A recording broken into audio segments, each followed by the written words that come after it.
السلام علیکم ورحمۃ اللہ وبرکاتہ۔ نحمدہ ونصلی علی رسولہ الکریم، اما بعد فاعوذ باللہ من الشیطان الرجیم، بسم اللہ الرحمن الرحیم۔ رب اشرح لی صدری ویسر لی امری واحلل عقدۃ من لسانی یفقہوا قولی۔ اما پارہ، اور آج ہم انشاءاللہ شروع کریں گے سورہ الفجر سے۔ بسم اللہ الرحمن الرحیم۔ والفجر ولیال عشر والشفع والوتر واللیل اذا یسر۔ قسم ہے فجر کی اور 10 راتوں کی، اور جفت کی اور طاق کی، اور اس رات کی جب وہ چلتی ہے۔ بات شروع ہو رہی ہے قسم سے، اور ہمیں پتہ ہے کہ اللہ سبحانہ و تعالیٰ جب بھی قسم کھاتے ہیں تو ہماری طرف ہمارا اشارہ کروایا جاتا ہے کسی بہت خاص چیز کی طرف، کسی بہت خاص وقت پہ، چیز پہ، موقع پہ، سچویشنز پہ غور و فکر کرنے کے لیے کہا جاتا ہے۔ یعنی ایسے نہ ہو کہ جب ہم 30ویں پارے کی یہ صورتیں یاد کر رہے ہوں، حفظ کر رہے ہوں، تو ایبسنٹ مائنڈڈ طریقے سے ہم ان کو پڑھتے چلے جائیں۔ جب بھی ہم دیکھیں کہ اللہ سبحانہ و تعالیٰ نے قسم کھائی ہے تو ہم ٹھہریں، دن میں جتنی دفعہ بھی ہو سکتا ہے پاز کریں۔ لوگ کرتے ہی ہیں نا پاز۔ آپ دیکھیں کئی دفعہ کچھ لوگوں نے ایک ڈرامہ بار بار دیکھا ہوتا ہے، ایک مووی 100 دفعہ دیکھی ہوتی ہے، اور پھر بھی وہ پاز کر کر کے، ریوائنڈ کر کر کے، اور وہاں پہ انہی سینز کو بار بار دیکھتے ہیں کہ کیا زبردست یہاں پہ ایک سچویشن ہے، اور میں جتنی دفعہ دیکھوں مجھے اتنا ہی مزہ آتا ہے۔ تو اللہ سبحانہ و تعالیٰ نے بھی جہاں قسم کھائی اور ہمیں احساس دلایا کہ پاز اوور ہیئر اور غور و فکر کرو، تو ہم اللہ سبحانہ و تعالیٰ کے اس کلام میں جو خوبصورتی ہے، جو بات بتائی جا رہی ہے، اس پر بھی غور و فکر کریں۔ تو فجر کا وقت جو ہوتا ہے وہ کیا ہوتا ہے؟ یہ جو لفظ ہے فجر، اس کا مطلب ہوتا ہے وسیع پیمانے پہ پھٹنا۔ تو صبح کا جو آغاز ہوتا ہے وہ ایسے ہی ہوتا ہے کہ وسیع پیمانے پہ ایک روشنی ہے جو کہ ہر طرف پھیل جاتی ہے۔ ہماری پرابلم یہ ہے کہ ہم لیٹ نائٹ جاگتے ہیں، اندھیرے میں ادھر ادھر دیکھتے ہیں، اور پھر کہتے ہیں what there is nothing to see, چلو I will be on my screen, اور میں اپنی اسکرین پہ ہی کسی چیز سے لطف اندوز ہو لیتا ہوں۔ اور اس کے بعد جب فجر کا وقت ہوتا ہے، جب ڈان کا وقت ہوتا ہے، جب وہ روشنی آ رہی ہوتی ہے، تو اس پوری روشنی میں انسان کیا کر رہا ہوتا ہے؟ سو رہا ہوتا ہے۔ انسان کے پاس وقت ہی نہیں ہوتا، اس کی باڈی جو ہے وہ اب تھک چکی ہوتی ہے۔ لیکن اللہ سبحانہ و تعالیٰ ہمیں احساس دلاتے ہیں کہ جو صبح کا وقت ہے، یہ جو صبح کا آغاز ہو رہا ہے، یہ آغاز اتنا خوبصورت ہے، اور یہ وہ ٹائم ہے جو ہمیں الرٹ کر دے، ہمیں اللہ سبحانہ و تعالیٰ کی طرف متوجہ کر دے۔ ہمیں یہ پتہ چلے کہ یہ وہ وقت ہے جب ہم نے اللہ کی عبادت کرنی ہے، اس کا ذکر کرنا ہے، اس کے کلام سے اپنے تعلق کو مضبوط کرنا ہے۔ اب یہاں پہ علماء ہمیں ڈیفرنٹ آئیڈیاز دیتے ہیں، ڈیفرنٹ باتیں بتاتے ہیں، ڈیفرنٹ انٹرپریٹیشن دیتے ہیں۔ جیسے یہاں پہ اللہ سبحانہ تعالیٰ نے فجر کے وقت کی قسم کھائی ہے، تو اس میں ہر دن کی فجر بھی ہو سکتی ہے، یعنی ہر دن کا جب ہم آغاز کرتے ہیں تو کیسے ہمیں کرنا چاہیے، اور وہاں پہ ہمارے لیے کیا لرننگ ہے اس کو سمجھنا چاہیے۔ اور ہمیں یہاں پہ ایک حدیث سے پتہ بھی چلتا ہے، رسول اللہ صلی اللہ علیہ وسلم نے ہمیں بتایا کہ جو شخص صبح فجر کی نماز پڑھتا ہے تو وہ پورا دن جو ہے وہ اللہ کی حفاظت میں، اللہ کے ذمہ ہو جاتا ہے۔ یعنی آپ دیکھیں کہ ہم جب دن میں اپنے گھر سے نکلتے ہیں تو کتنے چیلنجز ہماری لائف میں آ رہے ہوتے ہیں، کتنی چیزوں کے لیے ہم پریشان ہیں، کتنی چیزوں کے لیے ہم انسیکیور ہیں، کتنے لوگ ایسی باتیں کہتے نظر آتے ہیں، اللہ میری بات سنتا کیوں نہیں؟ تو تھوڑی دیر کے لیے غور کرنے کی ضرورت ہے کہ ہم نے وہ جو فجر کا وقت تھا جس کی قسم کھائی گئی تھی، اس میں کتنا ٹائم انویسٹ کیا، کتنی انرجی اس میں انویسٹ کی۔ اسی طرح نماز فجر کے ساتھ ساتھ ہمیں یہ بھی پتہ چلتا ہے کہ یہاں پر سال کے پہلے 10 دن کی فجر کی بھی بات ہو سکتی ہے، ذی الحجہ کے جو 10 دن ہیں ان کا بھی ذکر ہو سکتا ہے، اور رمضان کی جو 10 راتیں ہیں ان کا بھی ہمیں جو ہے وہ پتہ چلتا ہے۔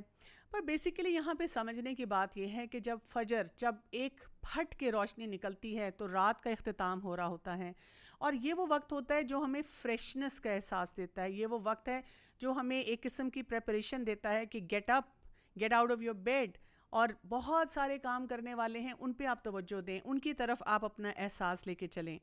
ہمیں اس ایٹیٹیوڈ سے بچاتا ہے کہ میں تو رات کو بہت زیادہ کام کر سکتی ہوں but I am not productive in the morning. اللہ سبحانہ و تعالیٰ چاہتے ہیں کہ ہم اپنا تمام وقت مارننگ میں جو ہے وہ انویسٹ کریں. صبح جو ہے وقت اس پہ برکت ہوتی ہے, جیسے کہ ہمیں ایک حدیث سے بھی پتہ چلتا ہے, اور اس میں ہم کام کریں. اور آپ یہ دیکھیں یہ صرف ہمارے دین میں نہیں ہے, کیونکہ اکثر جب کسی ینگسٹر سے بات کی جاتی ہے اور ان کو ایسی بات بتائی جاتی ہے تو وہ کہتے ہیں اوف پھر ان کا آنٹی کا لیکچر شروع ہو گیا اور اماں کا لیکچر شروع ہو گیا. اور ایکچولی میرے پیرنٹس چاہتے یہ ہیں نا, اسی لیے مجھے درس میں کھینچ کے لے کے جاتے ہیں اور مجھے وہ بتانا چاہتے ہیں کہ میری غلطیاں کیا کیا ہیں. اور کبھی کبھی میں نے ایسے بھی دیکھا ہے کہ اگر ایسی آیات آ جائیں اور اسی گیدرنگ میں بچہ بھی موجود ہو اور والدین بھی موجود ہوں, تو اکثر اماں ابا بچے کو یوں آنکھیں کر کے دیکھ رہے ہوتے ہیں, سن رہے ہو جو بات میں تمہیں بتا رہی تھی, دیکھو کوئی ایک ٹیچر بھی بتا رہا ہے, دیکھو قرآن کی آیات بھی ہمیں کھول کے یہی بات بتا رہی ہیں. لیکن بہرحال یہ حقیقت ہے, اس کو ہمیں ماننا پڑے گا. دنیا کے جتنے بھی مذاہب ہیں وہ ہمیں یہی بتاتے ہیں کہ صبح کا وقت جو ہوتا ہے, ارلی میڈیٹیشن جو ہوتی ہے, اس کی ایک کیفیت ہی اور ہوتی ہے. اسی طرح آپ دیکھیں سائیکالوجسٹ سے آپ بات کریں, ہیلتھ ایکسپرٹ سے بات کریں, ہر شخص آپ کو صبح کی ہی بارے میں بات کرتا ہوا نظر آتا ہے. پھر آپ دیکھیں کہ جب فجر کا وقت ہے وہ ہمیں ایک اور کیفیت اور ایک اور فریم آف مائنڈ میں بھی لے کے جاتا ہے. کیسے؟ گریجولی رات اتنی پچ ڈارک نائٹ تھی جس کو ہم کسی طرح سے بھی دور نہیں کر سکے. یعنی ہمارے پاس کوئی ایسا سوئچ نہیں ہے کہ میں کہوں کہ یہ رات کو دیکھ کر نا مجھے کچھ سفوکیٹنگ فیلنگ ہو رہی ہے. کوئی ایسا سسٹم ہے, کوئی ایسا طریقہ ہے کہ یہ رات ختم ہو جائے بس اور میں یوں سوئچ آن کروں, یا کوئی میرے پاس ایسا سولر سسٹم ہو جس سے پوری دنیا کو میں ایک دم روشن کر دوں.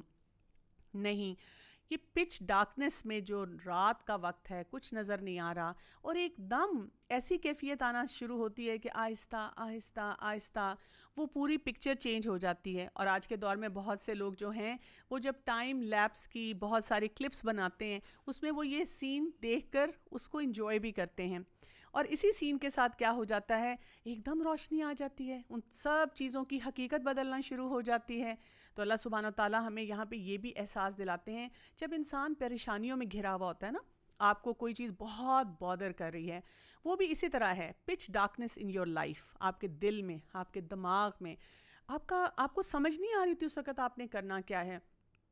آپ کو جس طرح رات میں ہاتھ سجھائی نہیں دیتا, اسی طرح پریشانی میں کوئی سلوشن سجھائی نہیں دیتا.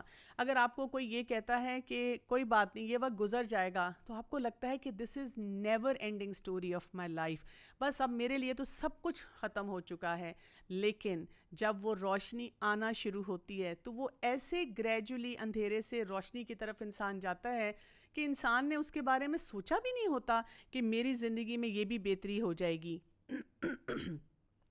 تو یہ جو وقت ہوتا ہے فجر کا, یہ کون سا ہوتا ہے؟ اس کو آپ ایسے سمجھیں جو بالکل سن رائز ہو جاتا ہے اس سے تقریباً گھنٹہ 1.5 گھنٹہ پہلے کا وقت ہوتا ہے.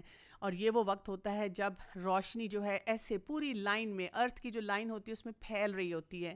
اور اس میں نماز, اس وقت اذکار, اس وقت اللہ کو یاد کرنا, یہ ایک بہت ہی اہم ایک وقت ہے جس کو ہمیں صحیح طریقے سے استعمال کرنے کی ضرورت ہے. پھر اس کے بعد ہم دیکھتے ہیں کہ فجر کے ساتھ جو وَلَيَالٍ عَشْرٍ 10 راتوں کا ذکر کیا گیا, اور جیسے میں نے آپ کو بتایا کہ اس میں بہت سی آپشنز ہمیں دی جاتی ہیں. ہمیں تو یہی پتہ چلتا ہے کہ ان میں سے سب آپشنز میں ہم نے بیسٹ پاسبل کام جو ہے وہ کرنے ہیں. اور پھر وَالشَّفْعِ وَالْوَتْرِ, ایک جفت ہے اور ایک طاق ہے. یعنی ایک جو ہے جب ہم اس کی بات کرتے ہیں جفت کی, تو اس میں ہمیں کیا پتہ چلتا ہے کہ وہاں پہ ہمیں کیا چیز بتائی جا رہی ہے کہ ایک آڈ ہے ایک ایون ہے. اور یہاں سے ہم یہ دیکھ سکتے ہیں کہ ساری مخلوق جو ہے وہ ایون ہے, پیئرز میں پیدا کی گئی ہے نا. اور جب ہم اللہ سبحانہ و تعالیٰ کو دیکھتے ہیں تو وہ وتر ہے, واحد ہے, ایک ہے. تو اللہ سبحانہ و تعالیٰ یہاں پہ ہمیں یہ بھی بتاتے ہیں کہ جب وہ روشنی آتی ہے اور ہم مختلف ورائٹی کو دیکھتے ہیں, ہم اپوزٹس کو دیکھتے ہیں, ہم پیئرز کو دیکھتے ہیں, تو ہمیں اس وقت یہ یاد رکھنا ہے کہ اللہ تعالیٰ وہ واحد ہے, وہ ایک ہے, اور وہی یہ سب کچھ کرنے پہ قادر ہے. ہم میں سے کوئی انسان ایسا ہے نہیں ہے جو کہے کہ میں کچھ کر سکتا ہوں. اسی طرح جب ہم رات کی اور لیٹ نائٹ کی بات کر رہے ہیں تو وہاں پہ ہمیں وہ حدیث بھی یاد رکھنی ہے جس میں رسول اللہ صلی اللہ علیہ وآلہ وسلم نے فرمایا کہ رات کا جو آخری پہر ہوتا ہے اس میں اللہ سبحانہ و تعالیٰ آسمان دنیا پہ آ جاتے ہیں، اور اس وقت اللہ سبحانہ و تعالیٰ فرماتے ہیں ہے کوئی ایسا جو مجھ سے دعا مانگے کہ میں اس کی دعا قبول کروں، ہے کوئی ایسا جو میرے قریب آئے اور مجھ سے کوئی درخواست کرے اور میں اس کو دوں، اور کوئی معافی مانگ رہا ہو اور میں اس کو معاف کروں۔ یعنی آپ سوچیں کہ یہ وہ سلسلہ ہے جو ہر رات ہے، یہ نہیں ہے کہ کبھی one in a million years کا کوئی بات ہے کہ ہم اس کو ایکسپلور کریں یا کہیں کہ میری لائف ٹائم میں تو یہ ایونٹ آیا ہی نہیں۔ ہم سب کی زندگی میں ہر رات فجر سے تھوڑا پہلے کا جو وقت ہوتا ہے یہ آتا ہے۔ رمضان کی راتوں میں اس سے فائدہ ہم اٹھا سکتے ہیں، ذی الحجہ کے جو 10 دن ہیں اس میں بھی لوگ عبادت کرتے ہیں، اس میں ہم فائدہ اٹھا سکتے ہیں، ویکینڈ پہ فائدہ اٹھا سکتے ہیں۔ اور اسی طرح جو لوگ کہتے ہیں کہ I like to do something special, something different than what other people do, بہت ان کا دل چاہتا ہے کہ ہم ایک الگ ہی طریقے سے بہت سے کام کریں، وہ بھی اس وقت سے فائدہ اٹھا سکتے ہیں۔ اور وہ لوگ جو ہر بات پہ کہتے ہیں میری دعا کیوں نہیں قبول ہوتی، میرے لیے کیوں نہیں کوئی آسانی آتی، اللہ کیوں نہیں میری سنتا، تو وہ اس وقت کو بہترین طور پہ استعمال کر سکتے ہیں۔ اور اسی لیے کہا گیا وَاللَّيْلِ إِذَا يَسْرِ، اور رات جب کہ وہ چلی جاتی ہے، جیسے میں نے آپ کو بتایا نا اتنی آسانی سے یہ تمام معاملات اس وقت ہو رہے ہوتے ہیں کہ سبحان اللہ، انسان نے اس وقت سوچا بھی نہیں ہوتا کہ اچھا یہ وقت گزر بھی جائے گا۔ تو اپنی پوری زندگی میں ہم اس پوری چیز کو یاد رکھیں تو اس سے ہمیں بہت فائدہ ہوگا۔ آیت نمبر 5 میں آتا ہے حل فی ذالک قسم لذی حجر، کیا ہے اس میں ایک بڑی قسم عقل والوں کے لیے۔ یعنی یہاں پر ہمیں پھر احساس دلایا گیا کہ اس میں بہت بڑی اللہ تعالیٰ نے ایک قسم رکھی ہے، جو ایک قسم ہے اس میں بہت بڑی بات جو ہے وہ یہاں پہ ہمیں سمجھائی جا رہی ہے۔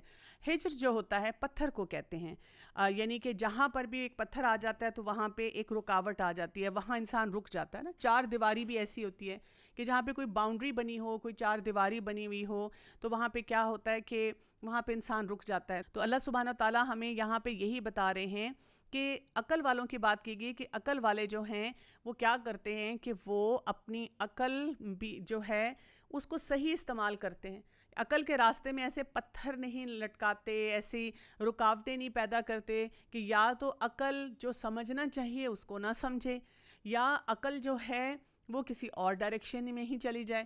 وہاں پہ ان کو پتہ ہوتا ہے کہ اپروپریٹ پلیسز پہ جتنا سوچنے کے لیے کہا گیا ہے، جتنا غور و فکر کرنے کے لیے کہا گیا ہے، میں نے اتنا ہی کرنا ہے۔ تو ہم ہر روز فجر کے وقت سے کچھ سیکھیں، اپنی زندگی کے لیے سیکھیں، اپنی عبادت کے لیے سیکھیں، اللہ سے تعلق مضبوط کرنے کے لیے سیکھیں۔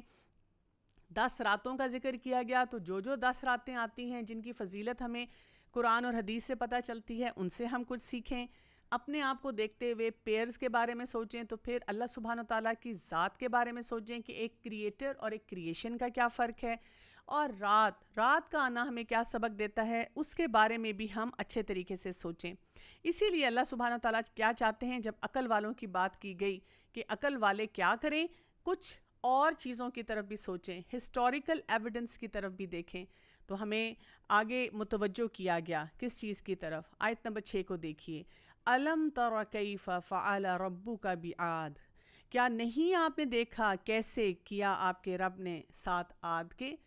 کچھ لوگ ہسٹری میں بہت انٹرسٹڈ ہوتے ہیں، ہسٹری کے بارے میں پڑھتے ہیں، کچھ لوگ جو ہیں آئی تھنک کے اوپر چلتے ہیں، کچھ لوگ جو ہیں قصے کہانیاں سن کے بڑے میسمرائز ہو جاتے ہیں۔ سو اللہ سبحانہ تعالیٰ چاہتے ہیں کہ ہم کیا کریں، اپنی عقل کو وہاں پہ روک لیں جہاں اللہ نے حکم دے دیا، اپنی عقل کے اوپر وہ بند نہ باندھیں جہاں اللہ تعالیٰ نے منع کیا ہے کہ یہ کام نہ کرو۔ اور اس کے بعد ہم ہسٹوریکل ایویڈنس کو دیکھتے ہوئے سوچیں کہ کیا ہمیں بتایا جا رہا ہے۔ تو عاد کے بارے میں کہا جا رہا ہے کہ ایک جو قوم گزری تھی، قوم عاد، ہم ذرا ان کی طرف دیکھیں کہ انہوں نے کیا کیا تھا۔ یعنی اپنے دور کی ایسی قوم کو پک کیا جو بہت طاقتور تھی، لیکن اس کے اندر کتنی ایروگنس تھی، اور وہ ایروگنس کہاں سے انسان کے اندر آتی ہے؟ جب انسان کے پاس بہت کوئی قوت، کوئی اسپیشل ایسی چیز ہوتی ہے جو کسی اور کے پاس نہیں ہوتی. اسی لیے یہاں پہ کہا گیا ارم ذات العماد، وہ جو قبیلے والے تھے جن کے ستون بنائے تھے. یعنی وہ کیا کرتے تھے کہ پہاڑوں کو تراش تراش کر ایسی ایسی بلڈنگز بناتے تھے کہ ابھی تک لوگ ایسے علاقوں میں جا کر ان کو دیکھتے ہیں اور دے آر میسمرائزڈ کہ یہ سب کچھ کیسے ہو گیا. آیت نمبر 8 میں اللہ سبحانہ وتعالیٰ نے ارشاد فرمایا التی لم یخلق مثلھا فی البلاد، جو وہ نہیں پیدا کیا گیا ان جیسا کہیں بھی شہروں میں. ایگزیمپلری قسم کا ان کا آرکیٹیکچر تھا، ان کی اسٹرینتھ تھی، ان کی انٹلیکٹ تھا. کیونکہ ہم اکثر جب سوچتے ہیں نا کہ ہم سے پہلے گزرے ہوئے نیشن، اور ہمیں یہ لگتا ہے کہ ہم اس وقت ٹیکنالوجی کے جس دور سے گزر رہے ہیں اور جو کچھ ہم نے ڈسکور کر لیا اور جو کچھ ہم نے انوینٹ کر لیا، پہلے لوگوں نے تو نہیں کیا. وہ تو they were just cave men and they were living with dinosaurs, اور ان کا تو اسٹائل جو تھا بڑا پریمیٹیو سا تھا. نہیں، ایسی بات نہیں ہے. ہر دور میں اللہ سبحانہ وتعالیٰ نے کوئی نہ کوئی ایسی قوم پیدا کی، ایسے انٹیلیجنٹ لوگ پیدا کیے جنہوں نے وہ کام کیا جو کہ اب تک کوئی نہیں کر سکا. ایون آپ دیکھیں کہ لوگ جو ابھی تک ایجپٹ جاتے ہیں، پیرامڈس کو دیکھتے ہیں، وہ ابھی تک یہ سلوشن نہیں سوچ سکے کہ یہ جو پیرامڈس ہیں یہ کیسے بنائے گئے. یعنی اس وقت کے دور میں جو اپیرنٹلی ان کو نظر آتا ہے کہ ٹیکنالوجی کا حال تھا، اس میں یہ سب کچھ کیسے ہوا. اسی طرح اللہ سبحانہ وتعالیٰ کہتے ہیں کہ یہ جو ایک قوم تھی اس کو جو کچھ دیا گیا اس سے پہلے کبھی کسی کو نہیں دیا گیا. اور پھر آیت نمبر 9 میں فرمایا گیا وَثَمُودَ الَّذِي جَابُوا الصَّخْرَ بِالْوَادِ، اور سمود کے وہ جنہوں نے تراشا چٹانوں کو وادیوں میں. تو بات یہ ہے کہ ہمیں بہت سے ایسے قصے کہانیاں ملتی ہیں اور ہمیں کہا کیا جا رہا ہے ان پہ غور و فکر کرو. علم ترا کا جو مطلب ہوتا ہے وہ یہ نہیں ہوتا کہ عام نظر سے دیکھو. جیسے کبھی کوئی آپ کو بتائے کہ ڈڈ یو نوٹس، اور آپ نے یوں ایک نظر دیکھ کے کہا ہاں یا so what so special about it. نہیں، یہ والا ایٹیچیوڈ نہیں ہمیں دیا جا رہا. ہمیں یہ بتایا جا رہا ہے کہ غور سے دیکھو، یعنی آنکھ سے دیکھنا جس کو ہم کیا کہتے ہیں، بصارت، اور اس کے بعد اپنے دماغ تک وہ ساری کڑیوں کو ملانا، سارے چینلز کو کھولنا، غور و فکر کرنا، ان ڈیپتھ اسٹڈی کرنا، جس کو کہا جاتا ہے بصیرت، یعنی انسائٹ. سینگ اور پھر جو سائٹ ہوتا ہے، انسائٹ ہوتا ہے، اس میں بہت زمین آسمان کا فرق ہوتا ہے. تو یہاں پہ ہمیں یہی بتایا جا رہا ہے. تو ارم جو ہے یہ ایک ایسا ٹاؤن تھا، ایسا شہر تھا جس میں پتھروں کے اندر، جیسے میں نے آپ کو بتایا کہ وہ گھر بناتے تھے. اور قوم سمود کی جب ہم بات کرتے ہیں تو وہ ایک ایسے علاقے میں تھے جہاں پہ بہت زیادہ پانی تھا، ندی تھی، نالے تھے. اور ہم دیکھتے ہیں کہ جہاں پر بھی پانی بہت زیادہ ہوتا ہے تو وہ بہت خوشحال علاقہ ہوتا ہے نا، کیونکہ وہاں پہ ایگریکلچر ان کا بہت فلرش کرتا ہے. اور پھر اس کی وجہ سے کیا ہوتا ہے، ان کے پاس پیسہ بھی بہت ہوتا ہے اور وہ بہت اچھے طریقے سے رہ رہے ہوتے ہیں. اگر ہم ارم کی یہ سٹی آف ارم جو ہے اس کے بارے میں بات کریں تو بہت سی آرکیولوجیکل فائنڈنگز ابھی بھی ہمیں بتاتی ہیں. جیسے میرے پاس کچھ جو فیکٹس لکھے ہوئے تھے وہ یہ ہیں کہ 1990 کے سٹارٹ میں انہوں نے یہ دیکھا، ایک پریس ریلیز آئی تھی نیوز پیپر میں جس میں وہ کہتے تھے فیبلڈ لاسٹ عربین سٹی فاؤنڈ. اور اس کے بارے میں وہ یہ کہتے تھے کہ جو کچھ اس سٹی میں ہمیں مل رہا ہے، جس طریقے سے لوگ رہ رہے تھے، پتہ چلتا ہے کہ اس زمانے کے بڑے ہی ایک ایسا مطلب میریکولس قسم کا وہاں پہ لائف سٹائل تھا، اور جس طریقہ کا گرینڈیور تھا ہم نے اس سے پہلے شاید کبھی بھی نہیں دیکھا. اللہ سبحانہ تعالیٰ ان سب کی طرف اشارہ کرنے کے بعد اب ہمیں کیا بتا رہے ہیں. آیت نمبر 10 سے آگے دیکھیے وَفِرْعَوْنَ ذِي الْأَوْتَادِ، اور فرعون جو کہ میخوں والے تھے. فرعون کو میخوں والا جو ہے وہ کیوں کہا گیا یہاں پر؟ ان کے بارے میں 2-3 جو ہیں اوپینینز آتے ہیں کہ یہ ان کو ایسے کیوں کہا گیا. ایک تو یہ تھا کہ کیونکہ اس کے پاس بہت بڑی فوج تھی، جہاں بھی یہ جاتا تھا، جس کو عام زبان میں کہتے ہیں نفری بہت زیادہ تھی. تو یہ جہاں بھی جاتے تھے بڑی بڑی فوجیں لے کے جاتے تھے، بڑے ایک روب اور دبدبے سے نکل کے جاتے تھے. تو وہاں پہ جب ان کو کیمپس لگانے پڑتے تھے تو انہوں نے ہاتھوں میں وہ میخیں اٹھائی ہوئی ہوتی تھیں اور وہ جو لگاتے تھے تاکہ اپنے کیمپس کو وہاں پہ ہولڈ کر سکیں. اس کے علاوہ میخوں والا ان کو اس لیے بھی کہا جاتا ہے کہ یہ جو سولی پہ لٹکانے کا کام تھا یہ فرعون نے شروع کیا تھا. جب وہ کسی کو بہت بڑی سزا دینا چاہتا تھا موت کی تو ان کو سولی پہ لٹکا دیا جاتا تھا. اس کے علاوہ ہم یہ بھی دیکھتے ہیں کہ ایک ان کا آفیشیل سائن تھا. آپ نے اکثر دیکھا ہوگا کہ جو یہ ایجپشین ممیز ہوتی ہیں تو ان کے ہاتھ میں ایک ایسا ایک آفیشیل ہیمر سا انہوں نے پکڑا ہوتا ہے جس کی شکل جو ہوتی ہے وہ ایک میخ کی طرح ہے. خیر اللہ سبحانہ و تعالیٰ ہمیں کیا بتا رہے ہیں, ان کی طرف اشارہ کر رہے ہیں کہ ہم سمجھیں کہ اس دور کے لوگوں کی بھی پاور کتنی تھی. اسی لیے کہا گیا آیت نمبر 10 میں وَفِرْعَوْنَ ذِی الْأَوْتَادِ الَّذِینَ طَغَوْا فِی الْبِلَادِ. یہاں پہ بتایا جا رہا ہے آیت نمبر 11 میں وہ جنہوں نے سرکشی کی تھی شہروں میں. یعنی آپ سوچیں کہ جب اتنی بڑی بات ہوئی کہ کیا کیا اقوام تھیں, ہم اس دور میں رہتے ہوئے یہ نہ سوچیں جو ہم نے کیا ہے پہلے تو کچھ بھی نہیں ہوا, جو ٹیکنالوجی آ جائے پہلے تو کبھی تھی ہی نہیں, جو اچیومنٹس ہم کر رہے ہیں جتنے انٹیلیجنٹ ہم ہیں پہلے تو کبھی کوئی تھا ہی نہیں. اچھا یہ سوچ جو ہے نا ہماری جہاں نیشنل اور انٹرنیشنل لیول پہ ہوتی ہے, جتنا ہم پڑھتے جاتے ہیں وہ ہوتی ہے, ڈفرینٹ ڈپارٹمنٹس کی ہوتی ہے, اسی طرح سے گھر میں بچوں کی بھی ہوتی ہے. یعنی ایک بچہ جس کو اماں ابا نے بہت سی چیزیں آہستہ سے سکھائیں, بیٹا اب آپ یہ کریں, اب آپ یہ کریں, اب آپ یہ سیکھیں, اب وہ بڑا ہو جاتا ہے تو وہ کیا سمجھتا ہے 16 سال کا بچہ ہوا, 18 سال کا بچہ ہوا, اور اس کو ہر بات پہ لگتا ہے mom dad what do you know. وہ اپنے اماں ابا کو دیکھ کر ایسے ہی سمجھتا ہے کہ میرے اماں ابا کو تو کچھ نہیں پتا, وہ تو شاید 4 سال کے بچے ہیں. دنیا تو میں نے دیکھی ہوئی ہے اس لیے کہ مجھے سوشل میڈیا بہت اچھی طرح سے آپریٹ کرنا آتا ہے, اور شاید میرے اماں ابا کے پاس کوئی اسمارٹ فون نہیں, یا ان کو اسمارٹ فون کے سارے فیچرز نہیں آتے. تو یہ وہی والا ایک ایٹیچیوڈ ہے جس کو یہاں پہ ایکسپلین کیا جا رہا ہے کہ جب ہم اپنے آپ کو بڑی چیز سمجھنا شروع کر دیتے ہیں, اور وہ بات یاد رکھیے گا علم ترا, جب ہمارے اندر ہم ایک ظاہری آنکھ سے کسی کو دیکھتے ہیں لیکن انسائٹ کے ساتھ نہیں دیکھتے کہ they have spent so many years of their lives. یا اللہ سبحانہ تعالیٰ جب بتا رہے ہیں کہ ہر دور میں ایک نہ ایک ایسی قوم آئی جس نے بہت کچھ کیا, تو انہوں نے کیا کیا تھا, انہوں نے طغوا. اب دیکھیں کہ اس پورے پارے میں شروع سے سورہ نبا میں بھی ہم نے یہ بات کی تھی کہ اصل پرابلم کیا ہے, یہ سرکشی, یہ ریبیلین, اور اس ریبیلین کو ٹھیک کرنے کی اتنی زیادہ ضرورت ہے. آج کل کے دور میں تو اماں ابا اپنے 4 سال کے بچے کے لیے پریشان ہوتے ہیں, وہ کہتے ہیں اس کا اتنا ڈیفائنڈ ایٹیچیوڈ ہے. تو یہ ریبیلین جو ہے اس کو سمجھیں کہ جب انسان کو ہر چیز مل جاتی ہے نا, میرا کمرہ, میرا گھر, مجھے اب یہ والا لیپ ٹاپ چاہیے, مجھے نہیں پتا میں نے تو اسی یونیورسٹی میں پڑھنا ہے, اور مجھے نہیں پتا میں نے تو ابھی اسی وقت آرڈر کر کے کھانا کھانا ہے.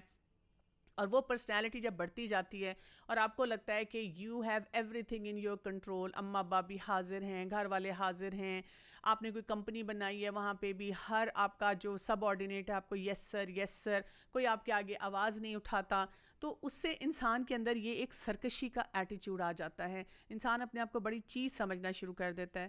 لیکن فرعون اور ان کے جو لوگ تھے وہ کیا کر رہے تھے, اور اس سے پہلے کی بھی جو 2 قوموں کا ذکر ہوا, یہ سرکشی پھیلا رہے تھے شہروں میں. اور 12 آیت نمبر 12 میں آ رہا ہے فَأَكْثَرُوا فِيهَا الْفَسَادَ, پھر انہوں نے کثرت سے کیا اس میں فساد. اب اس فساد کی بہت سی اشکال ہیں کہ انہوں نے کس کس طرح سے کیا. یعنی انہوں نے طوفان برپا کیا ہوا تھا کہ اتنا وہاں پہ کیوس تھا, لوگوں کی زندگی مشکل بنائی ہوئی تھی, ہر ایک کو ڈکٹیٹ کرتے تھے, اور اللہ سبحانہ تعالیٰ کو تو ظاہر ہے وہ یاد ہی نہیں کرتے تھے. اور پھر آیت نمبر 13 میں آتا ہے فَصَبَّ عَلَيْهِمْ رَبُّكَ صَوْتَ عذاب, تو برسایا ان پر آپ کے رب نے کوڑا عذاب کا. یعنی آپ دیکھیں کہ اس سے ہمیں ایک بہت اہم بات پتہ چلتی ہے. اللہ سبحانہ تعالیٰ ہمیں نعمتیں دیتا ہے, کس لیے دیتا ہے؟ ہمیں دیتا ہے نا اللہ نعمتیں تاکہ ہم ان کو استعمال کریں. اس لیے نہیں دیتا کہ اللہ نے کوئی نعمت دی ہے تو ہم ان کو سائڈ پہ رکھ دیں, ہم کہیں کہ نہیں میں نے تو سادگی میں زندگی گزارنی ہے اور میں نے مزریبل ہی رہنا ہے اور مجھے کوئی نعمت نہیں چاہیے. نہیں, اللہ سبحانہ تعالیٰ چاہتے ہیں وہ جتنی نعمتیں ہمیں ملی ہیں ہم ان کو استعمال کریں, ہم ان کی خیر سے خود بھی فائدہ حاصل کریں, اللہ کے شکر گزار بنیں, اور آگے بھی لوگوں میں خیر بانٹیں, آگے بھی لوگوں تک اس کا بینیفٹ جو ہے وہ جسے کہتے ہیں میسز کو دیں, کمیونٹی کو دیں. جب تک ہمارا یہ تھاٹ نہیں ہوتا تو پھر ہمارے اندر کیا آ جاتا ہے کہ اب ہم نے وہ خیر لی اور اب ہم ادھر ادھر دیکھ کے سوچتے ہیں کسی اور کو نہ مل جائے, this should be just mine. اب کیا ہوتا ہے, اب آپ کو اس میں مزہ آنا شروع ہوتا ہے, اب لوگ آپ سے امپریس ہونا شروع ہوتے ہیں کہ wow what you can do with this, تو اب آپ کے وہ دماغ کو چڑھ جاتی ہے, اور وہاں پہ اب کیا ہو جاتی ہے, یعنی بجائے اس کے کہ آپ عقل کو ایک پیرامیٹر میں لا کے رکاوٹ لگائیں, آپ کی عقل ہی معاف ہو جاتی ہے. یو ڈونٹ تھنک رائٹ, اور اس کے ساتھ پھر آپ کیا کر سکتے ہیں, آپ ڈسٹرکٹیو مائنڈیڈ ہو جاتے ہیں. کہتے ہیں نا ایول جینیس, کہ ایک انسان اتنا کچھ کر سکتا ہے, اللہ نے اس کو اتنا پوٹینشیل دیا ہے, لیکن وہ کام معاملات جو ہیں ان کو صحیح نہیں لے کے چلتا. سو ایسا ہی ایک طریقہ جو ہے لوگوں کے ساتھ ہو جاتا ہے. اور اسی لیے ایسے لوگوں کی پھر جب پکڑ آتی ہے, کیونکہ اللہ سبحانہ تعالیٰ ایک وقت دیتا ہے انسان کو, قوم کو, جو لوگ بھی غلط کام کر رہے ہوتے ہیں ہر ایک کے لیے ایک وقت ہوتا ہے کہ may be they will come back, شاید وہ واپس آ جائیں. تو پھر اللہ تعالیٰ نے کیا کیا, فصبا, برسایا اللہ نے ان پہ صوت عذاب, ان پہ ایسا کوڑا برسایا گیا, ایسی ان کی پکڑ کی گئی کہ ساری قوت, ساری اکڑ جو ہے انسان کی ختم ہو کے رہ گئی. اور ہم یہ دیکھتے ہیں کہ یہ وہ ایسے معاملات ہیں جن کو ہم ڈینائی نہیں کر سکتے. جیسے کچھ لوگ اللہ تعالیٰ کے ایگزسٹنس کو ڈینائی کرتے ہیں, کچھ لوگ کہتے ہیں I don't believe in Quran, I don't believe in حدیث. لیکن ہسٹری کو آپ کیسے ڈینائی کریں گے؟ ہسٹوریکل فیکٹس جو کہ لکھے ہوئے ہیں, اور عرب جو زمانہ تھا, وہ لوگ, ان کے پاس تو یہ ساری چیزیں ان کو اپنے راستوں میں, ٹریڈ روٹس پہ نظر آتی تھیں کہ اچھا یہاں پہ یہ قوم ہوتی تھی, یہاں پہ اس طرح رہتے تھے. اور آج کے دور میں بھی ہم دیکھتے ہیں لوگ ویکیشن کے لیے ایسی جگہوں پہ جاتے ہیں. سو اللہ سبحانہ و تعالیٰ ایسے ہی لوگوں کو پکڑ لیتے ہیں. اور جب انسان کی جو سوچ ہوتی ہے نا وہ اپنی جگہ پہ صحیح نہیں نہ ہوتی, تو اس کی وجہ سے پریکٹیکلی بھی, عملی طور پہ بھی انسان بہت زیادہ جو ہے مشکلات میں پڑتا ہے, اور بہت زیادہ اس کے لیے مسئلے مسائل جو ہیں وہ بڑھنا شروع ہو جاتے ہیں. اس سے ہمیں یہ پتہ چل جانا چاہیے کہ جب اللہ سبحانہ و تعالیٰ ہمیں کوئی بھی نعمت دیتا ہے تو ہمارا کام کیا ہے کہ ہم اس نعمت کا ہمیشہ سے صحیح طریقے سے استعمال کریں. اب یہ فساد کی کون کون سی شکل ہیں؟ ایک فساد کی شکل ہمیں یہاں فزیکل پتہ چل رہی ہے, اور ایک فساد کی شکل ہمیں وہ پتہ چل رہی ہے جو مینٹل ہے, ٹھیک ہے, جو آئیڈیالوجیز کا فساد ہوتا ہے. ہم اس وقت ایسے دور میں بیٹھے ہوئے ہیں جہاں پہ فزیکل فساد بھی ہمیں ورلڈ اوور نظر آتا ہے, لیکن آئیڈیالوجیز کا فساد بھی نظر آتا ہے. مثلاً بہت سے ہمارے اسٹوڈنٹس جب کالج یونیورسٹی میں پڑھتے ہیں تو ان کے جو ٹیچرز ہوتے ہیں جن سے وہ بہت امپریس ہیں, بیکاز آبویسلی وہ اپنے سبجیکٹ کی بہت بھرپور کمانڈ رکھتے ہیں, لیکن وہ ایسی ایسی آئیڈیالوجیز بچوں کو دے دیتے ہیں, ایسی ایسی باتیں بچوں کو ٹرانسفر کر دیتے ہیں جس سے ان کے اندر تواضع, ہیوملٹی نہیں رہتی. وہ اللہ تعالیٰ سے اور دور ہوتے جاتے ہیں, ان کو نعمتوں کو صحیح استعمال کرنا نہیں آتا. اسی طرح سے آپ دیکھیں کہ اب گھر سے آپ کو ہمیشہ اللہ تعالیٰ کے بارے میں پتہ چل رہا ہے, توحید کے بارے میں پتہ چل رہا ہے, آپ کو یہ پتہ چل رہا ہے کہ سنت کے مطابق زندگی کیسے گزارنی ہے, لیکن آپ کے ہاتھ میں جو اسکرینز ہر وقت پکڑی ہوئی ہوتی ہیں, اور وہاں سے آپ کو جو آئیڈیالوجیز مل رہی ہیں, you are expose to the whole world. میں یہاں تک ایسے بچوں کو دیکھتی ہوں جو کہ بہت زیادہ آن لائن گیمنگ میں مصروف ہوتے ہیں, ہر وقت وہ گیم کھیل رہے ہیں. اب جب آپ آن لائن گیمنگ کر رہے ہیں تو آپ پوری دنیا میں کسی سے بھی کنیکٹڈ ہیں, اور اس کنیکشن کے تھرو آپ ان سے گپ شپ بھی لگا رہے ہیں, بات چیت بھی کر رہے ہیں, اور وہاں سے بھی بہت سی ایسی جو آئیڈیالوجیز ہیں بچوں تک آتی ہیں. ہم کئی دفعہ دیکھتے ہیں کہ ماں باپ اتنا کچھ بچوں کو سکھا رہے ہیں, نماز سکھائی, توحید پہ رکھا, بہت سارے ایسے اپرچونٹیز دیے کہ بچے سب کچھ سیکھیں, لیکن ان بچوں نے کیا کیا کہ جب وہ جوان ہوئے اور یہ جو مینٹل کرپشن ان کے اندر آئی, اس کی وجہ سے وہ ایسے ایسے فتنوں میں پڑے کہ وہ اپنے آپ کو ایتھیسٹ کہنا شروع ہو گئے, اپنے آپ کو ایگنوسٹکس کہنا شروع ہو گئے, یا انہوں نے اپنا کوئی مذہب جو ہے وہ بدلنے کی بات کرنی شروع کر دی. تو یہ بہت بڑے بڑے چیلنجز ہیں آج کے دور میں جن کو سمجھنے کی ضرورت ہے. اور پھر جب یہ کہا گیا کہ اللہ تعالیٰ کی طرف سے بہت سخت عذاب آیا, اللہ تعالیٰ کا عذاب کیسے آتا ہے؟ اللہ تعالیٰ ایسی جگہ سے عذاب نہیں دیتے جہاں سے ہم نے سوچا ہوا ہوتا ہے. ہم کہتے ہیں اچھا وہ ہمارے اوپر کوئی ایسی چیز آگے گرے گی تو this is how we will combat it, یہ مسئلہ ہوگا تو اس کو ہم نے ایسے چیلنج کو دیکھ لینا ہے, اس کو ہم نے یہ کر لینا ہے, ہم نے بڑے بیک اپ پلانز بنائے ہوئے ہوتے ہیں. لیکن اللہ تعالیٰ کا عذاب ایک قوم کے لیے کیسا آیا کہ ایک سرد ہوا چلی اور اس نے ان کو ختم کر دیا. ایک قوم کے لیے کیسا آیا کہ صرف آواز آئی, کتنے ڈیسیبلز کی وہ آواز تھی جس سے وہ سب ختم ہو گئے. ایک قوم کے لیے کیسا آیا, ایسا زلزلہ آیا کہ اگر انہوں نے کہا بھی کہ ہم نے تو بہت ارتھ کویک پروف بلڈنگز بنائی ہیں, سب کلیپس ہو کے رہ گئیں. اور ہمیں فرعون کا بھی پتہ ہے جس کا بھی ذکر ہو رہا ہے کہ وہ ڈوب کے مر گیا. آج کے دور میں بھی ہم دیکھتے ہیں کہ جب اللہ سبحانہ و تعالیٰ کی پکڑ آتی ہے تو ایسی جگہ سے آتی ہے کہ ایک نا نظر آنے والا وائرس جو ہے وہ پوری دنیا کو اپنے اپنے گھروں میں بند کر دیتا ہے. پوری ٹیکنالوجی, پوری میڈیکل سائنسز اس کے آگے فیل ہونا شروع ہو جاتی ہیں. ڈیولپڈ سے ڈیولپڈ نیشن بھی ہے وہ پریشان ہے کہ ہمارے ماسک ختم ہو گئے اور ہماری وہ جتنی پروٹیکٹیو جو کٹس ہیں وہ ساری ختم ہوگی. ہم نے کبھی سوچا ہی نہیں تھا کہ ایسا بھی کوئی مسئلہ ہو سکتا ہے. تو اللہ تعالیٰ کی پکڑ جو ہوتی ہے اس سے انسان کو بہت زیادہ اپنے آپ کو بچا کے رکھنا چاہیے. پکڑ جب آتی ہے تو اس کا کیا مطلب ہے؟ ہم نے ان نعمتوں کا صحیح استعمال چھوڑ دیا, ہم سرکشی میں پڑ گئے, ہم نے فزیکل طریقے سے کرپشن پھیلانی شروع کر دی, اور ہم نے مینٹل کرپشن بھی بہت زیادہ پھیلائی. اسی لیے آیت نمبر 14 میں آتا ہے ان ربک لبالمرصاد, بے شک رب آپ کا البتہ گھات میں ہے. گھات کیا ہوتی ہے؟ یعنی وہاں پر اللہ تعالیٰ کی طرف سے فل آبزرویشن چل رہی ہے. اس کے لیے ہمیں اللہ سبحانہ وتعالیٰ کے بہت سے ناموں کو جاننے کی ضرورت ہے. السمیع, اللہ تعالیٰ سننے والا ہے. العلیم, اللہ تعالیٰ ہر طرح کا علم رکھنے والا ہے. تو مجرم جو ہے وہ جب سمجھتا ہے کہ میں جو کچھ مرضی کرتا چلا جاؤں اور میں ڈیرنگ سے ڈیرنگ ہو جاؤں, کچھ بھی نہیں, میں کبھی بھی نہیں پکڑا جاؤں گا, تو اللہ سبحانہ وتعالیٰ یہاں ہمیں بتاتے ہیں کوئی انسان بچ نہیں سکتا. جیسے عمر رضی اللہ عنہ کے سامنے ایک دفعہ ایک چور لایا گیا, اور اس چور نے آ کے بہت معافی مانگی, اور اس نے کہا کہ امیر المومنین میں نے یہ پہلی دفعہ کیا ہے. تو عمر رضی اللہ عنہ نے فرمایا تم جھوٹ بول رہے ہو, اس لیے کہ اللہ سبحانہ وتعالیٰ کبھی بھی پہلی دفعہ میں پکڑ نہیں کرتا. یو ہیو بیکم ہیبیچول, اور پکے کرمنل ہو گئے ہو, اسی لیے تمہاری پکڑ آئی ہے. اللہ سبحانہ وتعالیٰ ہر انسان کو ایک موقع دیتا چلا جاتا ہے, لیکن جب لوگ اس موقع کو صحیح استعمال نہیں کرتے پھر پکڑ آتی ہے. اس کے بعد آیت نمبر 15 اور 16 کو دیکھیں, اور ان کو ذرا ہم ان کا تھوڑا سا کمپیریزن بھی کریں گے کہ اس میں اللہ سبحانہ وتعالیٰ ہمیں بہت امپورٹنٹ کانسیپٹ جو ہے اس کی طرف لے کر جا رہے ہیں یہ ساری بات بتا کے. فَأَمَّا الْإِنسَانُ, تو رہا انسان, اِذَا مَبْتَلَاهُ رَبُّهُ فَأَكْرَمَهُ وَنِعَمَّهُ فَيَقُولُ رَبِّي أَكْرَمَنِ. تو رہا انسان جب آزماتا ہے اسے رب اس کا, پھر وہ اس کو عزت دیتا ہے اور اسے نعمت دیتا ہے, تو وہ کہتا ہے میرے رب نے مجھے عزت دی. اب دوسرا کانسیپٹ آیت نمبر 16 میں, وہ اما, اور لیکن اذا مبتلاہ, جب کبھی وہ آزماتا ہے اسے, فقدر علیہ رزقہ, پھر وہ تنگ کر دیتا ہے اس پر رزق اس کا, فیقول, تو وہ کہتا ہے ربی, میرے رب نے, ربی احانن, میرے رب نے ذلیل کر دیا مجھے.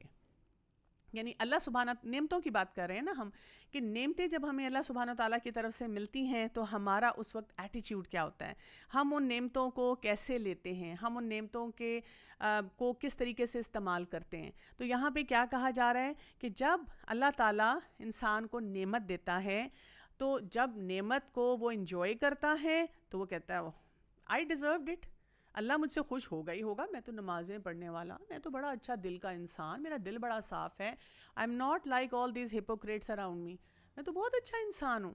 اور وہ اپنی تعریفیں کرتا جاتا ہے اور کہتا ہے اللہ کی طرف سے بس بڑی عزت ملی ہے, اور دل دل میں خوش ہوتا ہے کہ میں بڑی چیز ہوں. لیکن اللہ سبحانہ و تعالیٰ کہتے ہیں جب اللہ تعالیٰ اس پہ کسی چیز کی تنگی کرتے ہیں تو پھر وہ کیا کہتا ہے, وہ کہتا ہے میرے رب نے کیوں ایسے میرے ساتھ کیا. اچھا, یہاں پر کچھ چیزیں ہم نے اور بھی سمجھنی ہیں.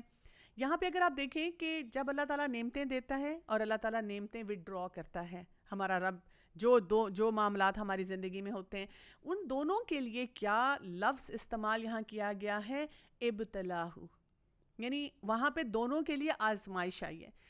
بائی لارج ہم سوسائٹی میں یہ دیکھتے ہیں اگر کسی کو پیسے مل رہے ہیں, اس کا لائف سٹائل بڑا فلرش کر رہا ہے, گھر ہے, گاڑی ہے, بیوی ہے, بچے ہیں, سب کچھ ٹھیک ہو رہا ہے, جو اچیومنٹس کرنا چاہتا ہے وہ کر رہا ہے, لائک فائک زندگی اچھی جا رہی ہے, ہم کہتے ہیں اللہ اس کی زندگی کتنی اچھی ہے نا, اللہ نے کتنا کچھ اسے دیا, نوازا ہے, بڑا بڑا اللہ کا پہنچا ہوا بندہ ہے.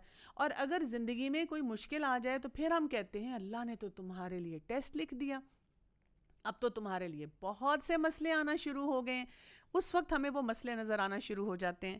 لیکن یہاں پہ اللہ سبحانہ و تعالیٰ ہمیں یہ بتا رہے ہیں دونوں سچویشنز کے لیے ابتلاہ, یہ تو اللہ تعالیٰ کی آزمائش ہے. یعنی کہ جب اللہ تعالیٰ ہمیں نعمتیں دیتے ہیں تو وہ بھی آزمائش ہے. کس قسم کی آزمائش ہے اس میں, اس کو بھی ہمیں سمجھنے کی بہت زیادہ ضرورت ہے. یعنی جب اللہ تعالیٰ نے ہمیں نعمت دی ہے کوئی, تو ہم یہ سوچیں کہ ہم نے اس نعمت کا صحیح استعمال کرنا ہے, اس کا اظہار بھی کرنا ہے, اللہ کا شکر بھی ادا کرنا ہے, دین کو فالو بھی کرنا ہے, قرآن اور سنت کے مطابق ان نعمتوں کو میں نے استعمال کرنا ہے, اور انہی نعمتوں کے ذریعے میں نے آخرت کو کمانا ہے. اور دوسری سچویشن میں جب ہمارے, اور اللہ کا شکر گزار بندہ بننا ہے, اور کریڈٹ خود کو نہیں دینا, اللہ کو دینا ہے. دیکھیں ہم کیا کر سکتے ہیں نا, اگر ہماری زندگی میں اپرچونٹی نہ آئے ہم کچھ بھی نہیں کر سکتے. ہم جتنا بھی چاہیں ہم کہیں کہ ہاں ایکچولی پتہ ہے لوگ نا قرآن پڑھنے کے لیے وقت نہیں نکالتے نا, تو میں نے تو بس فیصلہ کیا ہوا میں وقت نکالتی ہوں. نہیں, یہ بھی ایک نعمت ہے کہ اللہ نے ہمیں وہ عقل جو تھی اس ڈائریکشن میں ہماری عقل کو ڈال دیا. یہ بھی اللہ کی نعمت ہے. اللہ نے ہمیں وہ سوچ دے دی, وہ اپرچونٹیز دے دیے. تو ہر چیز کو جب وہ کوئی نعمت ملے تو وہ اس کا کریڈٹ خود نہیں لیتا, وہ بھی اللہ کی طرف اس کو کنیکٹ کر دیتا ہے. اور جب انسان کے اوپر کوئی مشکل آتی ہے, کوئی آزمائش آتی ہے, تو پھر وہ کیا کرتا ہے, پھر اس موقع پر بھی وہ یہ سوچتا ہے کہ اللہ تعالیٰ نے اگر میری پکڑ کی ہے تو مجھے استغفار کی کثرت کرنی ہے, مجھے یہ دیکھنا ہے کہ اس وقت بھی میں صبر کروں, مجھے اس وقت بھی اپنے رب سے دعا مانگنی ہے. پوری دنیا اگر چاہے تو وہ مجھے نہیں دے سکتی جو میرا رب روکے, پوری دنیا اگر چاہے تو وہ مجھ سے وہ نہیں روک سکتی جو میرا رب مجھے دینا چاہے. جیسے ہم نماز کے بعد دعا مانگتے ہیں نا, اللہم لا مانع لما اعطیت ولا معطی لما منعت ولا ينفع ذا الجد منک الجد. تو یہ یقین جو ہوتا ہے وہ کیا کرتا ہے اس آزمائش میں, جب ہمارے پاس نعمت ہے, جب ہمارے پاس نعمت نہیں ہے, اس کو ہمارے لیے ایک بیسٹ, وہ جسے کہتے ہیں نا کہ پروڈکٹیو چیز ہمارے لیے بنا دیتا ہے دنیا اور آخرت کے لیے. ایسے لوگوں کو وہ جو ہم کہتے ہیں خوف اور حزن اور پریشانیاں وہ اس طرح بادر نہیں کرتی, بیکاز ان کا فوکس آخرت ہوتا ہے اور ان کو لگتا ہے اس میں سے بھی کوئی خیر نکلے گی. جیسے بہت سے لوگوں کی بہت بڑی بڑی مشکلات ہوتی ہیں, لیکن اس میں سے کیا خیر نکلتی ہے؟ اللہ تعالیٰ ان کے درجات بلند کرتا ہے, اللہ تعالیٰ ان کے آخرت کے لیے آسانیاں کرتا ہے. اور زندگی میں تو ہر وقت چیلنجز ہیں, وہ بڑے چیلنجز کے لیے بھی اچھی طرح تیار ہو جاتے ہیں. لیکن اگر انسان کے اندر یہ ایٹیچیوڈ نہ ہو اللہ کے لیے شکر گزاری کا, اللہ کے آگے جھکنے کا, تو پھر کیا ہے, نعمت ملی تو اس نے اپنے آپ کو کریڈٹ دیا, مشکل آئی تو اس نے کیا کیا, کمپلیننگ ایٹیچیوڈ جو ہے وہ اپنا بڑھانا شروع کر دیا. یہاں پر ہمیں اس لیے بہت محتاط ہونا چاہیے. اسی لیے ہم دیکھتے ہیں کہ حدیث میں آتا ہے, رسول اللہ صلی اللہ علیہ وآلہ وسلم نے فرمایا تھا کہ رشک جو ہم کرتے ہیں وہ صرف 2 لوگوں کے لیے ہے. کیسے؟ ایک وہ انسان جس کو اللہ تعالیٰ نے دولت دی ہوئی ہو اور وہ اس کو صحیح جگہ پہ خرچ کرتا ہو, اور ایک ایسا انسان جس کو اللہ تعالیٰ نے علم دیا ہو اور وہ اس کے مطابق عمل کرتا ہو. تو ہمیں صرف ایسے 2 لوگوں کو دیکھ کے انوی کرنا چاہیے, کہ سوچنا چاہیے I wish I would be like this person, کہ جیسے یہ کام کر رہا ہے, جیسے یہ علم حاصل کر رہا ہے, جیسے یہ اپنے پیسے کو اللہ کے راستے میں لگا رہا ہے, وہ ہم کریں. یہ نہ ہو کہ ہم لوگوں کے لائف سٹائل دیکھ دیکھ کے کوشش کریں کہ ہائی مجھے یہ سب کچھ ملنا شروع ہو جائے. لیکن ہمیں یہ بھی یاد رکھنا ہے کہ یہ ایٹیچیوڈ اپنا صحیح رکھنا اٹس ناٹ ایزی. دیکھیں نا, we are surrounded by those people, ہمارے ارد گرد ہر طرف وہ لوگ ہیں, ہم جتنی بھی کوشش کریں وہ ہمیں پریشرائز کرتے ہیں. ہر طرف اتنا مٹیریلزم ہے کہ آپ نہ چاہتے ہوئے بھی برانڈ کانشیس ہو جاتے ہیں, نہ چاہتے ہوئے بھی آپ دوسروں کو دیکھتے ہیں. اور خاص طور پہ اگر سوشل میڈیا پہ آپ نے کسی کی پوسٹ دیکھی, کہتے ہیں ہائے لوگ تو ہر وقت کھانے کھا رہے ہوتے ہیں, لوگوں کی زندگی تو اتنے مزے کی ہے, اتنا انجوائے کر رہے ہوتے ہیں. ایک میرے ہسبینڈ ہیں, ایک میرے بچے ہیں, بچے کہتے ہیں میرے اماں ابا ہیں, تو کچھ بھی نہیں ہمیں کرنے دیتے, ہماری لائف کو تو تنگ ہی کرتے ہیں, ہم ایسی نعمتوں کی ناشکری کرتے ہیں. تو اسی لیے ہمیں کیا کرنے کی ضرورت ہے, کچھ ٹپس میں آپ کے ساتھ ضرور یہاں پہ شیئر کروں گی. اگر ایک آپ اپنے پاس ڈائری رکھیں, ڈیجیٹل ڈائری بھی ہو سکتی ہے, آج کل آپ کو ایسی ڈائریز اور ایسی ایپس بھی مل جاتی ہیں جس کو ہم کہتے ہیں آپ کے پاس ایک گریٹیٹیوڈ جرنل ہونا چاہیے. کم از کم ہر گھنٹے بعد 2 گھنٹے بعد, یا ایٹ لیسٹ صبح دوپہر شام, جیسے ڈاکٹر آپ کو کوئی ایک دوائی دیتے ہیں نا کہ یہ آپ نے 3 ٹائم کھانی ہے, تو اتنا تو آپ ٹائم رکھ ہی سکتے ہیں نا کہ آپ اپنے کوئی 8-10 نعمتیں تو لکھیں نا, کہ اس وقت جو کرنٹ ٹائم میں جو بھی کرائسس ہے میرے پاس یہ نعمت موجود ہے جو کسی اور کے پاس نہیں, یا اگر کسی اور کے پاس ہے بھی تو پھر بھی یہ میرے پاس بھی موجود ہے الحمدللہ. اسی طرح جو اپنا چیلنج ہوتا ہے نا, اس میں اپنے مائنڈ کو تھوڑا ری فریم کیا کریں. جیسے کچھ لوگوں کو جو آدھا گلاس ہوتا ہے پانی سے بھرا ہوا, وہ کہتے ہیں جی اٹس ہاف ایمٹی, اور کچھ کہتے ہیں اٹس ہاف فل. تو یہ ایٹیچیوڈ کا فرق جو ہے وہ ضروری ہے. اسی طرح سے اگر آپ کو کوئی سیٹ بیک ہوتا ہے, کوئی ریجیکشن کہیں سے ملتی ہے, تو اپنے آپ کو اتنا ایموشنلی اسٹرانگ بنائیں کہ آپ اس سے کوپ کر سکیں. بہت سی ریجیکشنز کے بعد ہی انسان کوئی ایسی چیز سیکھ لیتا ہے جس سے وہ اپنے آپ کو اس سے بھی آگے, اس سے بھی بہتر فورم پہ لے جاتا ہے. اپنی زندگی کو ہمیشہ پازیٹیو ورڈ سے ایکسپلین کیا کریں. اور اس کے لیے میں آپ کو ضرور ایڈوائز کروں گی کہ سورہ یوسف کو پڑھیں. اگر آپ کو لگتا ہے آپ کے اندر بہت نیگیٹیوٹی ہے, اتنے مشکل مراحل سے گزرنے کے بعد یوسف علیہ السلام اینڈ میں کیا کہہ رہے ہیں, ہر واقعے کو ایک پازیٹیو اینگل سے بتا رہے ہیں. اللہ نے مجھے میرے بھائیوں سے ملایا, اللہ نے مجھے کنویں سے نکالا, اللہ نے مجھے ایک بہت اچھے گھر میں بھیجا, اللہ نے مجھے وہ جہاں میں قید میں تھا وہاں سے نکلوایا. یعنی ہمارے جیسا ہو تو ہم یہ کہ اللہ نے مجھے کنویں میں پھینک دیا, اللہ نے مجھے آزاد سے غلام بنا دیا, لیکن وہ پازیٹیوٹی کہ اس اینگل سے ہم کیا سیکھ سکتے ہیں. اسی طرح جو ہے اس کی قدر کریں, جو نہیں ہے اس کو نہ دیکھیں. پھر اپنے ایسے لوگوں کے ساتھ زیادہ اٹھیں بیٹھیں نہ جو بہت کمپلین کرتے ہیں ہر وقت, کیونکہ آپ کے اوپر بھی اس کا اثر ہوگا. اور اس کے علاوہ یہ جو سلوشنز, جو بھی مسئلے مسائل ہوتے ہیں ان کے سلوشنز کی طرف جانے کی کوشش کیا کریں اور مسکرائیں. جیسے رسول اللہ صلی اللہ علیہ وسلم کو ہم دیکھتے ہیں کہ ہر حال میں, ہر مشکل میں بھی بہت زیادہ مسکرانے والے تھے. تو خوشی ہو, غم ہو, نعمت ہے, نعمت نہیں ہے, یہ سب ٹیسٹ ہیں. یعنی اگر کسی کے گھر میں شادی ہو رہی ہے تو ٹیسٹ کیا ہے, آپ کتنا حرام پیسہ لٹاتے ہیں, کتنے حرام کام اس وقت وہاں پہ کرتے ہیں, اور کتنا اللہ کے حکم کے مطابق وہ تمام معاملات لے کے چلتے ہیں. اگر آپ کے بہت اچھے سکورز آئیں, آپ کا گھر بن گیا ہے, اس میں آپ حلال کام کرتے ہیں, حرام کام کرتے ہیں, یہ سب ٹیسٹ ہوتے ہیں اللہ تعالیٰ کی طرف سے. سو ہمیں ان ٹیسٹوں کو بہت کیئرفلی دیکھنا چاہیے اور اللہ کا شکر گزار بندہ بن کے رہنا چاہیے. اب یہاں پہ ہم دیکھتے ہیں کہ آگے کچھ کرنے کے بڑے اہم کام بتائے جا رہے ہیں, اور اس سے بھی ہمارے اندر گریٹیٹیوڈ بہت زیادہ آئے گا, شکر گزاری آئے گی, ہمارے اندر صحیح فوکس آئے گا کہ اللہ کی نعمتوں کو استعمال کیسے کرنا ہے. آیت نمبر 17 سے آنورڈ دیکھیے, کلا ہرگز نہیں, بل لا تکرمون الیتیم, نہیں تم عزت دیتے یتیم کو. اب پرابلم ہماری یہ ہے, ہماری سوسائٹی میں نیڈی لوگ موجود ہیں, اور یتیم کون ہے؟ یتیم کی ڈیفینیشن بھی ہمیں پتہ ہونی چاہیے نا. وہ بچہ جو بالغ نہیں ہے اور اس کے والد فوت ہو چکے ہیں, ایسے بچے کو یتیم کہا جاتا ہے. اگر 40 سال کا کوئی انسان آپ کے سامنے آ کے کہتا ہے میری مدد کریں, میں یتیم ہوں, ہاں اگر وہ مدد کا مستحق ہے تو ہم مدد کریں گے, لیکن اس کو ہم یتیم ڈیفائن نہیں کر سکتے. تو یتیم کی ہم عزت نہیں کرتے. یہ نہیں کہا جا رہا کہ یتیم کو کھانے کو نہیں دیتے, یتیم کی ہیلپ نہیں کرتے, بہت سے لوگ یتیموں کی ہیلپ بھی کرتے ہیں, لیکن یہاں جو ورڈ یوز کیا جا رہا ہے تکرمون, عزت نہیں دیتے. یعنی we look down at such people. کیا ہے, مانگتے رہتے ہیں. توبہ, ایک تو یہ رشتہ دار جو ہے نا, اب مر گیا باپ ان کا تو اب ہم ہی دینے والے ہیں, اور کوئی نہیں ہے. محنت بھی کرنی چاہیے ان کو. اچھا اتنے اچھے اسکول میں پڑھانے کی کیا ضرورت ہے, کسی چھوٹے اسکول میں پڑھا لیں, گورنمنٹ اسکول میں پڑھا لیں. ہر گھر کی یہ کہانی ہے کہ جہاں پہ کوئی نہ کوئی یتیم ہے اس کو کتنی باتیں سنائی جاتی ہیں. تو یہاں پہ ہمیں صرف ہیلپ کے لیے نہیں کہا گیا, ہمیں کہا گیا ہے کہ عزت دینا. اور یہ ہمارا ایک بہت بڑا چیلنج ہے کہ جب ہمیں لوگوں کی عزت نہیں کرنی آتی تو پھر آپ دیکھیں ہمارا وہ ایٹیٹیوڈ ایک بہت سرکشی کا بننا شروع ہو جاتا ہے کہ ہم کسی کا لحاظ نہیں کرتے, خیال نہیں کرتے.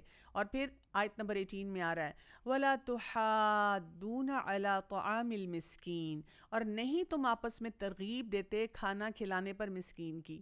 دیکھیں یتیم کے لیے بھی یہ نہیں کہا گیا کہ آپ فائنینشلی کیا کر رہے ہیں یا مانیٹری حساب سے اس کی کیسے ہیلپ کر رہے ہیں. عزت کی بات کی گئی, یہ پیرامیٹر دیا گیا. مسکین کی بات ہوئی تو یہ نہیں کہا اس کو کھانا کھلاتے ہیں کہ نہیں کھلاتے.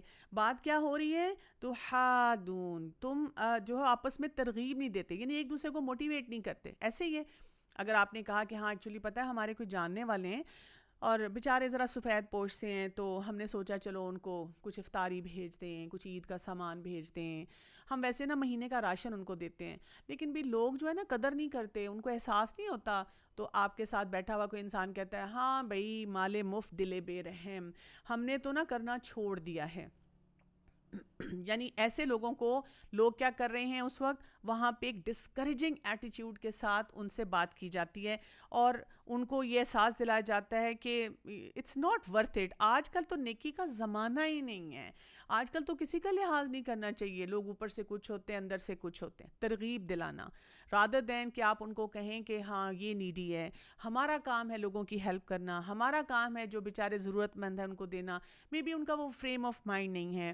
مے بی ہم ان کے ساتھ اگر اچھی طرح سے ڈیل کریں, ان کو اسی طرح قرآن سے اٹیچ کریں, تو ان کو سمجھ آئے گی کہ یہ جو ان کی نیڈ ہے اس کو مزید کیسے بہتر وہ کر سکتے ہیں, کیسے وہ برکت لا سکتے ہیں جو کچھ ان کو دیا جا رہا ہے. اور پھر آیت نمبر 19 میں کہا گیا وَتَأْكُلُونَ التُّرَاثَ أَكْلًا لَمًّا, اور تم کھا جاتے ہو میراث کو کھا جانا سمیٹ کر. یہ سارے ایٹیٹیوڈز ہیں اس ایروگنس کے، جو انسان جب اپنی نعمتیں سمیٹتا ہے اور جب وہ نعمتوں کی پھر قدر نہیں کرتا، اور اللہ کا جب ان پہ سخت عذاب آتا ہے وہ ان باتوں کی وجہ سے آتا ہے کہ جب سوسائٹی انسینسٹیو ہونی شروع ہو جاتی ہے، کہ لوگوں کی میراث کو کھا جانا، کیسے کسی کا حق مار دینا۔ بھائی بہت سے ہمیں نظر آتے ہیں جو بہنوں سے سگنیچر کرا لیتے ہیں کہ تم مجھے دے دو پراپرٹی، تمہیں کیا ضرورت ہے۔ اسی طرح سے اگر کسی نے وصیت لکھی ہے اس کو اس کا شیئر نہیں دیا جاتا، جو اللہ تعالیٰ کی طرف سے بانٹ ہوئی ہے اس میں کوئی نہ کوئی ہیرا پھیری کر دی جاتی ہے، زمینوں پہ قبضہ کر دیا جاتا ہے، لاٹری کے معاملات ہوتے ہیں۔ یعنی ہمیں یہ بتایا جا رہا ہے بیسیکلی کہ ہم مفت خور نہ بنیں، محنت کے عادی ہوں اور محنت کر کے کام کرنا سیکھیں۔ تو یہ جو ایک ایٹیٹیوڈ ہوتا ہے نا، یہ بہت ضروری ہے۔ تو یہاں پہ آیت نمبر 20 اب اس کا پورا ہمیں ایک جسٹ دے رہی ہے، وہاں پہ آ رہا ہے وَتُحِبُّونَ الْمَالَ حُبًّا جَمًّا۔ لوگوں نے ایسے سوشل ایکسپیریمنٹس بھی کیے ہوئے ہیں، مثلاً ریسٹورینٹ میں گئے اور وہاں جا کر لوگوں سے پیزا مانگا، برگر مانگا، کھانا مانگا، جن کی جیبیں بھری ہوئی ہیں، پیٹ بھرے ہوئے ہیں، وہ کھانا بچا کے چلے جاتے ہیں، وہ پیک کرا کے ساتھ لے جاتے ہیں، اور ان کے گھروں کے فریج میں وہ کتنے عرصہ وہ کھانا سب پڑا رہتا ہے۔ لیکن جب انہوں نے ان سے مانگا تو انہوں نے کہا کہ no I don't have any money, میرے پاس کوئی پیسے نہیں ہیں۔ اور اس کے برعکس ان میں سے اس سوشل ایکسپیریمنٹ میں پہلے انہوں نے وہی اچھا سا کھانا خریدا، ایک شخص گیا باہر، ایک بیٹھا ہوا ہے ہوملیس انسان، اس کو وہ دیا، اور پھر دوسرا انہی میں سے ان کا ایک پارٹنر آیا اور ان سے آ کے مانگا ان کے ساتھ بیٹھ کے کہ مجھے بھوک لگی ہوئی ہے، میرے پاس کھانا نہیں، اور انہوں نے دیکھا کہ وہ جو ہوملیس انسان ہے اس نے تھوڑا سا شیئر اپنے لیے رکھا اور باقی سارا کھانا اس دوسرے انسان کو دے دیا۔ تو یہ جو انسان کو جب بہت زیادہ می مجھے یہ مل جائے، مجھے یہ مل جائے، سب کچھ میرے پاس آ جائے ہوتا ہے، تو پھر ہم دوسرے لوگوں کی ویلیو نہیں کرتے، دوسرے لوگوں کو وہ چیزیں دینا اور شیئر کرنا ان کے ساتھ پسند نہیں کرتے۔ اللہ سبحانہ و تعالیٰ اب ہمیں آگے کے ٹائم فریم میں لے کر جا رہے ہیں، اور ہمیں کیا بتایا جا رہا ہے یہاں پر آیت نمبر 21 سے 23 کو دیکھیے۔ کلا، ہرگز نہیں، اذا دکت الارض دکن دکا، جب ریزہ ریزہ کر دی جائے گی زمین، خوب ریزہ ریزہ ہونا۔ یہ دکا کا جو ورڈ ہے نا، بالکل سمیش کر دینا، پاؤڈر بنا دینا، یعنی ان چیزوں کے پیچھے جو ہم جا رہے ہیں۔ یہ میرا گھر دیکھیں، یہ جو یہ بلڈنگ ہے نا بہت مشہور، اس میں ہمارے بھی اپارٹمنٹ ہیں، اور یہاں پہ نا ہم نے اپنا بہت سارا گولڈ جمع کیا ہوا ہے، اور یہ ہماری جو ہیں کریڈٹس کو ہماری یہ ساری چیزیں ہیں۔ تو اللہ سبحانہ تعالیٰ کیا بتا رہے ہیں کہ زمین میں جو کچھ بھی ہے وہ سب کچھ کرش کر دیا جائے گا، اور پھر وَجَاءَ رَبُّكَ وَالْمَلَكَ صَفًّا صَفًّا، اور آئے گا رب آپ کا اور فرشتے صف در صف۔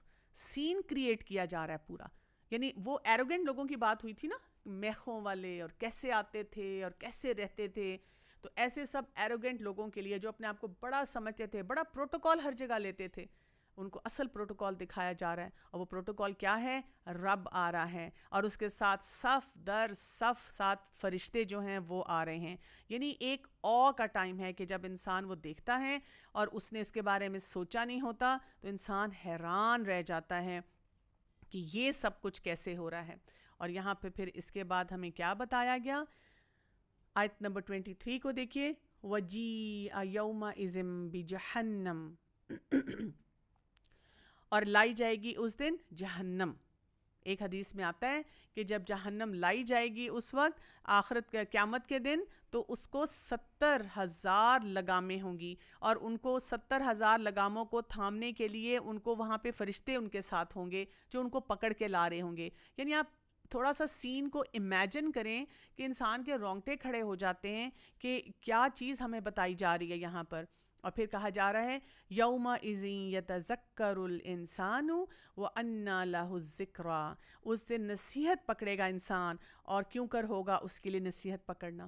اس دن انسان کہے گا یہ تو ہو گیا، اب نہیں میں کچھ کروں گا، اب مجھے معافی مانگنی ہے، اب مجھے وہ اپنی چیزیں ساری چھپانی ہے جو کچھ میں نے کیا تھا۔ لیکن اللہ سبحانہ تعالیٰ کہہ رہے ہیں اٹس سو obvious، جب انسان پکڑا جا رہا ہے، جب اس کے سامنے سب کچھ آ رہا ہے، اب اس وقت وہ چاہتا ہے کہ اس کو معاف کر دیا جائے یا اس کو چھوڑ دیا جائے، تو اب تو obviously اس کی یہی حالت ہوگی۔ جب اسے سکھایا جاتا تھا، بتایا جاتا تھا، وہ کہتا تھا کل کس نے دیکھا ہے، اور جو میرا دل چاہ رہا ہے میں وہ کروں گا، میں ہوں ہی اچھا انسان، اسی لیے تو اللہ تعالیٰ مجھے سب کچھ دے رہا ہے، اور وہ لوگوں کے حقوق کیسے پامال کر رہا تھا۔ آیت نمبر 24 میں آتا ہے، اللہ سبحانہ وتعالیٰ ارشاد فرماتے ہیں وَيَقُولُ يَا لَيْتَنِي قَدَّمْتُ لِحَيَاتِي، اور وہ کہے گا اے کاش کہ میں اے کاش کہ میں نے آگے بھیجا ہوتا اپنی زندگی کے لیے. I was not a forward thinker. دنیا میں لوگ کہتے ہیں آپ پرو ایکٹیو ہوں. اگر آپ پرو ایکٹیو ہیں یعنی جو آپ اس وقت بولتے ہیں کرتے ہیں آپ اس کا ہزارہ سال میں آگے دیکھیں اس کا امپیکٹ کیا آنے والا ہے. اور جو لوگ پرو ایکٹیو ہوتے ہیں اور ریئیکشنری طریقے سے زندگی نہیں گزارتے ان کی زندگی میں 5000 ٹائمز ڈفرینس آنا شروع ہو جاتا ہے، ان کی پرسنالٹی میں، ان کی ڈیلنگ میں، ان کے پرابلم سالونگ میں، ان کے ارد گرد جو سارے کام ہو رہے ہوتے ہیں.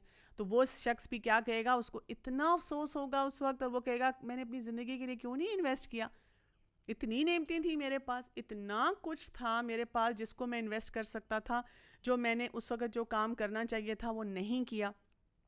اور اس کے ساتھ ساتھ اس کو کیا کہا جائے گا وہاں پہ 25 اور 26 میں دیکھیے فَيَوْمَئِذٍ لَا يُعَذِّبُ عَذَابَهُ أَحَدٌ، تو اس دن نہ عذاب دے گا عذاب اس جیسا کوئی ایک. یعنی اس دن کا وہ جو عذاب ہے، جیسے دنیا میں وہ کہتا تھا نا کہ میں بھئی کیا چیز ہوں، تو وہاں پہ عذاب بھی اس کو اسی چیز ہونے کے مطابق دیا جائے گا. جس طریقے سے اس نے ڈس رسپیکٹ کی، جس طرح اس نے مسکین کے سامنے بات کی، کسی کو مسکین کی مدد کرنے سے روکا، جس طرح سے اس نے مال کسی کا جو کھایا، جس طرح سے اس نے کہیں پہ فزیکلی یا مینٹلی لوگوں کو کرپٹ کیا، ان سب چیزوں کا اس کو حساب دینا پڑے گا. اور پھر آیت نمبر 26 وَلَا يُوثِقُ وَثَاقَهُ أَحَدٌ، اور نہ باندھے گا باندھنا اس جیسا کوئی ایک. یعنی دنیا میں تو جو لوگ انفلوئنشل ہوتے ہیں وہ کیا کرتے ہیں، وہ یہ سمجھتے ہیں کہ مطلب یہاں پہ سفارش کرا لو، جسٹ ون کال، اس کو کہہ دو، میں اپنے ڈیڈ سے کہہ کے اپنے سارے کام کروا لوں گا. وہ ہمارے وہ جاننے والے ہیں نا، بڑی سینئر پوزیشن پہ پوسٹ پہ ہیں، وہ سب کچھ کر سکتے ہیں اور ہم ان کے تھرو سارے کام کروا لیں گے. لیکن یہاں پہ بتایا جا رہا ہے کہ ایک طرف انسان کے وہ ایکشنز ہیں اور دوسری طرف اس کا رزلٹ ہے. تو ایکشنز کو میچ کرے گا نا رزلٹ. یہ تو نہیں ہو سکتا کہ ہم نے جو کیا ہو اس کے مطابق کوئی ڈیفرنٹ چیز آئے. تو آپ دیکھیں یہاں سے ہمیں بہت سے امپورٹنٹ ایلیمنٹس پہ سوچنے کا ہمیں موقع دیا جا رہا ہے کہ ہمارے ارد گرد کتنے لوگ ہوتے ہیں جن کو ہم اچھی طرح ٹریٹ نہیں کر رہے ہوتے. مثلاً ایک ٹیچر جو ہے وہ اپنے اسٹوڈنٹس کو کیسے ٹریٹ کر رہا ہے، اسٹوڈنٹ جو ہے وہ ٹیچر کو کتنی رسپیکٹ دے رہا ہے، گھر میں والدین بچوں کو کیسے کریں، بچے والدین کے ساتھ کیا کریں، ہمارے ہیلپرز ہوتے ہیں، ملازمین ہوتے ہیں، ان کے ساتھ ہم کیسے بات کرتے ہیں، کیسے ڈیل کرتے ہیں. کوئی بچہ آپ کو نظر آتا ہے کہیں پر بھی، اس کے ساتھ کس طریقے سے کیا جاتا ہے. اصل مسئلہ یہ ہے کہ ہمارے پاس ہم ان صحیح پیرامیٹرز کو جو ہمیں دنیا میں ہر وقت بتائے جاتے ہیں ہم فار گرانٹیڈ لیتے ہیں. اور ہمارا اصل مسئلہ وہاں پہ کیا ہے کہ وہ جو نعمتیں ہیں نا ان کی قدر نہیں ہے اور ان کا صحیح استعمال نہیں ہے. اکثر میں نے ماؤں کو بھی دیکھا ہے نا کہ بچوں کو گھروں میں ہر وقت کہتی رہتی ہیں بیٹا قدر کرو، بیٹا قدر کرو جو اللہ نے دیا ہے، لیکن یہ پیرامیٹرز نہیں سکھاتی. آپ چاہتے ہیں کہ نعمتوں کی پہچان ہو تو رسپیکٹ سکھائیں. آپ چاہتے ہیں نعمتوں کی پہچان ہو تو بچوں کو نیکی کے کاموں پہ ابھاریں اور ان کو بھی بتایا کہ نہیں کہ اگر کوئی نیکی کا کام کر رہا ہے اس کو روکے نہیں. اور اسی طرح سے ان کو بھی یہ سکھانے کی ضرورت ہے ناٹ ٹو بیکم بلیز. میں نے کتنے پیرنٹس کو دیکھا ہے جو اپنے بچوں کو کہتے ہیں کہ کسی نے تمہیں ہاتھ لگایا نا لگا دینا اس کو 2 مکے، اور شاباش دیتے ہیں کہ آپ کا بچہ بدتمیزی کر رہا ہے، کسی کے ساتھ زیادتی کر رہا ہے. اسی لیے اب آگے ہمیں کیا بتایا جا رہا ہے، آیت نمبر 27 کو دیکھیے. یا ایتھا النفس المطمئنہ، اتنی بڑی بات کر کے، اتنا بڑا جولٹ دے کر اللہ سبحانہ وتعالیٰ کیا کہہ رہے ہیں، اے نفس مطمئنہ. یعنی ایک دم آپ کو لگتا ہے کہ اچھا، کیونکہ اس میں وہ لوگ بھی تو ہیں جنہوں نے صحیح کام کیے، دنیا میں بھی ان نعمتوں میں ٹھہراؤ تھا. وہ فجر پہ اٹھے ہوئے تھے نا، اگر سورت کے شروع میں چلے جائیں، فجر ان کی بہت ٹھہراؤ والی تھی، دن کا آغاز بہت اچھا تھا، اس ٹائم پہ عبادت تھی، اللہ کے آگے جھکنا تھا، اللہ کی شکر گزاری تھی. مشکلات جو زندگی میں آ رہی تھیں ان میں سے آسانی سے اپنے آپ کو نکالنا، ٹھہراؤ جماؤ کے ساتھ اللہ کے ساتھ تعلق بنا کے، نعمتوں کے بارے میں غور و فکر کرنا، نعمتوں کا صحیح استعمال کرنا، ہر وقت کو سوچنا یہ امتحان ہے، اس میں بیسٹ طریقے سے میں نے گزرنا ہے. تو اللہ سبحانہ وتعالیٰ ان کی زندگی میں بھی آسانیاں ڈال دیتے ہیں، اور آخرت کے لیے کیا ہے، یا ایتھا النفس المطمئنہ، اے بہت اطمینان والے نفس. یہ جو ورڈ ہے نا اطمینان، تو میم نون، یہ ایک ایسی کیفیت ہوتی ہے جس میں انسان کے اندر سکون ہوتا ہے، ٹھہراؤ ہوتا ہے، اور یہ تب ہوتا ہے جب انسان نے بہت محنت اور مشقت کی ہوتی ہے نا، اور اس کے بعد آپ کو حاصل ہوتا ہے۔ ایک وہ ہے نا کہ آپ بیٹھے ہوئے ہیں صبح سے شام تک کوئی کام نہیں، اور کوئی آ رہا ہے اور آپ یوزلی تو ہم یہ کہتے ہیں I'm bored، فلاں صبح سے بیڈ سے ہی نہیں نکلے، لگ رہا ہے بالکل جوڑ جو ہے نا وہ جم گیا ہے۔ نہیں، وہ والا اطمینان نہیں ہے کہ آپ بس بیٹھے ہوئے ہیں، یہ وہ اطمینان ہے کہ you put in so much effort. ایک ایونٹ تھا، ایک کام تھا، ایک ٹارگٹ تھا، ایک آپ نے کوئی پروجیکٹ سبمٹ کرنا تھا، اور دن رات آپ نے اس پہ لگا دیے اور بیسٹ پاسبل طریقے سے آپ نے کام کیا، وہ پروجیکٹ ہو گیا، اب آپ ایسے بیٹھ گئے اور آپ نے کہا اٹس ڈن، اور آپ کے چہرے پہ جو اطمینان ہے کہ بہت اچھا یہ کام ہو گیا، and I am really happy with it, یہ ہوتا ہے اطمینان کی وہ کیفیت جو انسان اس وقت محسوس کرے گا۔ اور اللہ سبحانہ و تعالیٰ خاص طور پہ یہاں پہ ہمیں کیا بتا رہے ہیں کہ یہ اطمینان کی جو کیفیت ہوتی ہے یہ کب ہوتی ہے؟ جب انسان کے اندر سچا ایمان ہوتا ہے، بلیو ہوتا ہے اللہ سبحانہ و تعالیٰ پہ، اور اس کے ساتھ انسان نے قربانی بھی کی ہوتی ہے، تو اس کو یہ احساس ہوتا ہے۔ اور پھر کیا کہا گیا اس کو؟ ارجعی الی ربکی راضیۃ مرضیہ، واپس چلو اپنے رب کی طرف راضی ہو کر، پسندیدہ بن کر۔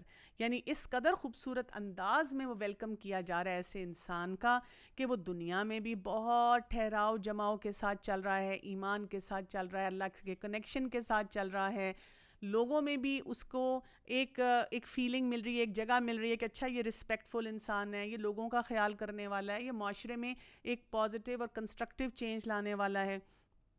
اور آخرت میں اس کے پاس وہ اطمینان ہے جو کہ اللہ تعالیٰ جو ہے اس کو بہت زیادہ اکنالج کر رہے ہیں، راضی ہو کر، پسندیدہ ہو کر۔ اور پھر کیا کہا گیا؟ آیت نمبر 29 اور 30 میں آتا ہے فَادْخُلِي فِي عِبَادِي، پس داخل ہو جاؤ میرے بندوں میں، فَادْخُلِي فِي عِبَادِي وَادْخُلِي جنتی، اور داخل ہو جاؤ میری جنت میں۔ ایسے بندوں کو، ایسے لوگوں کو اللہ تعالیٰ کیا کہہ رہے ہیں؟ عبادی۔ یہ کون سے لوگ ہیں؟ جنہوں نے جب دنیا میں یہ وقت گزارا تو انہوں نے کیا کیا؟ انہوں نے دنیا کو ورک پلیس سمجھا، یہاں پر ہم ٹیسٹ کے لیے آئے ہیں۔ وہ جو ہم نے بات کی تھی، خوشی بھی ٹیسٹ، نعمت بھی ٹیسٹ، نعمت ملی ٹیسٹ، نعمت ہٹ گئی ٹیسٹ۔ ہر حالت میں انہوں نے اپنے آپ کو یہ بتایا کہ یہ میرے لیے ٹیسٹ ہے اور یہ میری ورک لائف ہے، ورک لائف میں نے رولز ریگولیشنز کے مطابق کام کرنا ہے، زندگی میں سٹرگلز ہوں گی، لیکن وہ میرا اینڈ ہے جہاں پہ پیس ہوگا۔ جیسے آپ دیکھیں گھروں میں والدین بچوں کو کہتے ہیں بیٹا یہ تمہارے تھوڑے سے سال ہیں، اس میں انویسٹ کر لو، اس میں پڑھ لو، اس میں اچھے نمبر لے لو، اور اگر تم نے یہ کام کیا تو پھر کیا ہوگا؟ تمہاری آخرت وہاں پہ بہترین ہو جائے گی، اور تمہارے لیے پھر تمہیں جاب مل جائے گی، پھر بہت اچھا پیکیج مل جائے گا، پھر تمہارے لیے بہت سی آسانیاں آ جائیں گی۔ تو اس چیز پہ غور کرنے کی ضرورت ہے۔ جہنم کی بات ہوئی تو میں کچھ آپ کے سامنے وہ ایکسپریشنز لانا چاہتی ہوں جو ہمیں نظر آتے ہیں صحابہ کرام کی زندگیوں سے، کہ وہ جہنم کا جب ذکر آتا تھا تو وہ اس کے بارے میں کیسے سوچتے تھے، کتنا ان کا کانشیس قسم کا لائف سٹائل تھا۔ اس میں ہم دیکھتے ہیں کہ عائشہ رضی اللہ عنہا سے روایت ہے کہ انہیں جہنم کی آگ یاد آئی تو وہ رونے لگیں، تو رسول اللہ صلی اللہ علیہ وسلم نے دریافت کیا کہ عائشہ آپ کیوں رو رہی ہیں؟ تو عائشہ رضی اللہ عنہا نے عرض کیا یا رسول اللہ صلی اللہ علیہ وسلم، جہنم کی آگ یاد آنے پر روئی ہوں، کیا قیامت کے روز آپ اپنے اہل و عیال کو بھی یاد رکھیں گے؟ تو رسول اللہ صلی اللہ علیہ وسلم نے فرمایا 3 جگہوں پر کوئی آدمی کسی دوسرے آدمی کو یاد نہیں کرے گا۔ نمبر 1، میزان کے پاس یہاں تک اسے پتہ چل جائے کہ اس کے اعمال کا وزن ہلکا ہو رہا ہے۔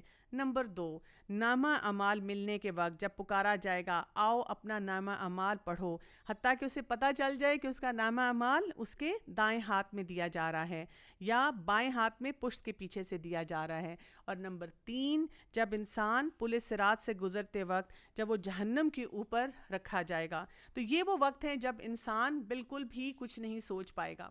اسی طرح ہم حضرت عمر رضی اللہ عنہ کے بارے میں دیکھتے ہیں کہ ان کے بارے میں آتا ہے کہ عمر بن خطاب رضی اللہ عنہ فرمایا کرتے تھے اگر آسمان سے کوئی پکارنے والا پکارے اے لوگو تم سب جنت میں داخل ہوگے سوائے ایک آدمی کے، تو مجھے ڈر ہے وہ آدمی میں نہ ہوں، اور اگر آسمان سے کوئی پکارنے والا پکارے اے لوگو تم سب جہنم میں جانے والے ہو سوائے ایک آدمی کے، تو میں امید رکھتا ہوں کہ وہ اللہ کے فضل و کرم سے میں ہی ہوں گا۔